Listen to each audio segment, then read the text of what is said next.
Frédéric Lemoine, donc le président du directoire du groupe Wendel, est avec nous. Bonjour Frédéric Lemoine. Bonjour. Et merci beaucoup d'être avec nous pour partager ensemble, c'est ça qu'on va faire finalement ce matin, vos réflexions autour de ce que vous avez entendu à Davos. Alors, on va laisser de côté les banques, je pense, Frédéric Lemoine, c'est pas là-dessus, je pense que c'est plus des réflexions d'industriels et des réflexions d'investisseurs. Qu'est-ce que vous retenez de ce que vous avez entendu à Davos, Frédéric Lemoine ? En 4 jours à Davos, on entend énormément de choses et c'est très rafraîchissant de se remettre en question complètement au regard de tous ces discours. La première chose qui m'a frappé, c'est quand même la présence du président de la République française. Ça fait longtemps que j'avais envie qu'il y ait un haut dirigeant français qui s'exprime, et là je trouve que Nicolas Sarkozy a marqué les débats, parce qu'il a clairement dit le capitalisme c'est le seul système qui peut marcher, mais il faut le refonder. C'était parfaitement en ligne avec ce que le forum avait décidé comme thème, repenser, refonder le capitalisme. Et il a dit des choses assez fortes qui ont ensuite ont nourri le débat. Par exemple, coordination des règles, oui, mais surtout cohérence des positions. On a remarqué qu'il avait été assez peu applaudi à Davos, oui, Frédéric Lemoine, que voilà, il y a eu un succès d'estime, mais rien de flambant par rapport notamment à Bill Clinton quand il était venu, où il avait vraiment soulevé la salle. J'en ai pas mal parlé avec Klaus Schwab, en particulier le fondateur de Davos. Fondateur du forum. C'est pas un meeting politique, Davos. C'est un débat, c'est un lieu de dialogue, et ce qui marque surtout, c'est le fait que les thèmes de Sarkozy été repris, débattu ensuite. Par exemple, la cohérence. Il a souligné que les pays devaient retrouver un peu de cohérence entre la position qu'ils ont au FMI, au G20, et celle qu'ils ont, par exemple, à l'OMS, à l'OIT, à la FAO. C'est assez bien vu de se pointer la schizophrénie des responsables politiques et économiques, parce qu'en fait, c'est aussi la schizophrénie de Davos. À Davos, on parle de banque, on parle de régulation financière, mais on parle aussi d'action humanitaire, de crise de l'alimentation, de crise de l'environnement. Donc ça, c'est un message fort, il faut retrouver de la cohérence. Et puis, il n'a pas hésité à entrer dans un certain nombre de débats techniques, et la technique, elle est devenue géopolitique. Bon, mais moi je veux savoir ce que l'industriel, Frédéric Lemoine, pense de tout ça. C'est-à-dire, par exemple, allons-y sur la cohérence. On va peut-être avoir un bras de fer industriel là autour de Total. Comment est-ce que vous regardez aujourd'hui ces nouvelles exigences industrielles de maintenir l'emploi industriel, j'ai presque envie de dire à tout prix? Est-ce que ça, c'est une nouvelle donnée qu'il faut prendre en compte? Je pense que la question de l'emploi et la question des ressources industrielles était très présente, oui, il n'y a pas de doute, mais elle était très présente d'abord dans le discours des pays émergents, parce que qui est-ce qui a des surcapacités industrielles aujourd'hui? C'est la Chine, avant tout. La Chine a fait une année extraordinaire en 2009, presque 9% de croissance, mais les responsables chinois expliquent qu'ils ont, par exemple en matière sidérurgique, près de 100 000 tonnes de surcapacité.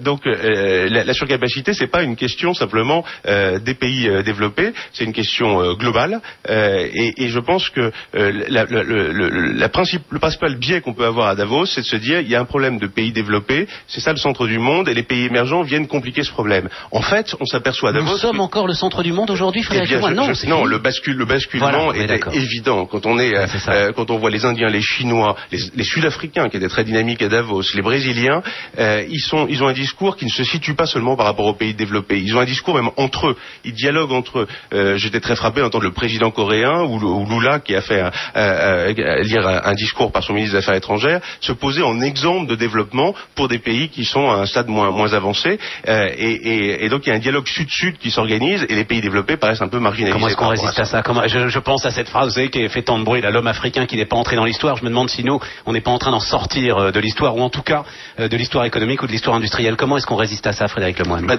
Je crois quand même qu'on a des entreprises très fortes, et ça c'est quelque chose que les pays émergents n'ont pas encore tous. Les entreprises françaises étaient très présentes à Davos cette année, moi je m'en réjouis.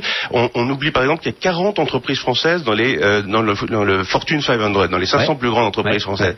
Et le fait que les entreprises françaises soient là-bas, véhiculent leurs projets, écoutent, dialoguent, c'est très important. Est-ce qu'on les défend assez, nous? Est-ce qu'on les défend assez, nous, ces fameuses 40 grandes entreprises sur lesquelles on taperait? Enfin, le discours politique français, c'est quand même de taper en permanence sur ces 40 grandes entreprises, sur ce fameux CAC 40 qui est aujourd'hui chargé de tous les mots. Est-ce qu'on les défend assez, Frédéric Lemoine? Je pense qu'on les défend, oui. Là où il y a une question, c'est par exemple sur la politique européenne. Est-ce que la politique de concurrence européenne aujourd'hui n'est pas une entrave au développement des entreprises dont la base est européenne? Et vous répondez quoi?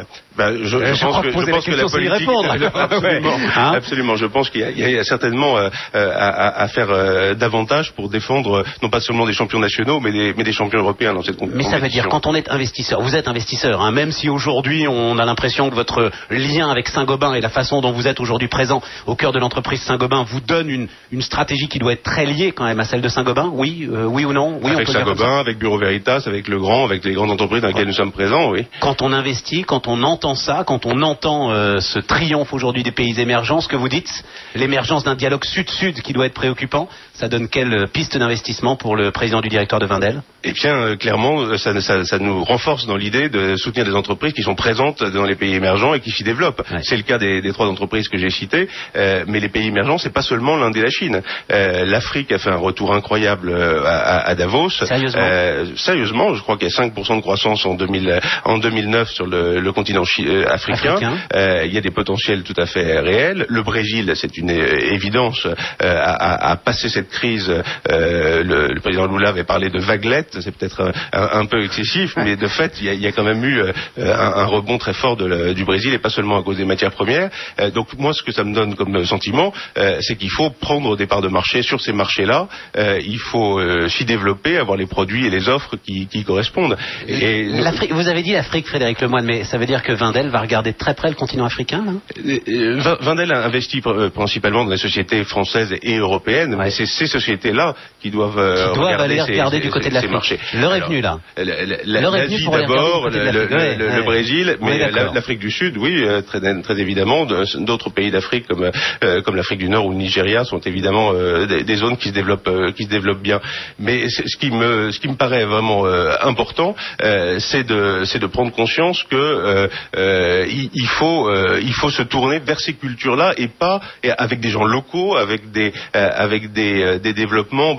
Vous ne pouvez pas imposer votre modèle, c'est ça l'idée. On ne peut pas imposer. Vous ne pouvez pas imposer un modèle de développement à ces pays-là. Ils ont maintenant le leur et il est trop fort. Un mot quand même sur, mais très très vite, société d'investissement. C'est vrai qu'on vous assimile au fonds d'investissement, hein, même si vous allez me dire que vous ne faisiez pas le même métier. C'est ce que nous dit aussi Patrick Sayer, le patron d'Euraseo. Néanmoins, est-ce que ça change quand même fondamentalement votre métier? Les taux de retour sur investissement, ces fameux TRI que connaissent tous les chefs d'entreprise, qui les ont parfois étranglés.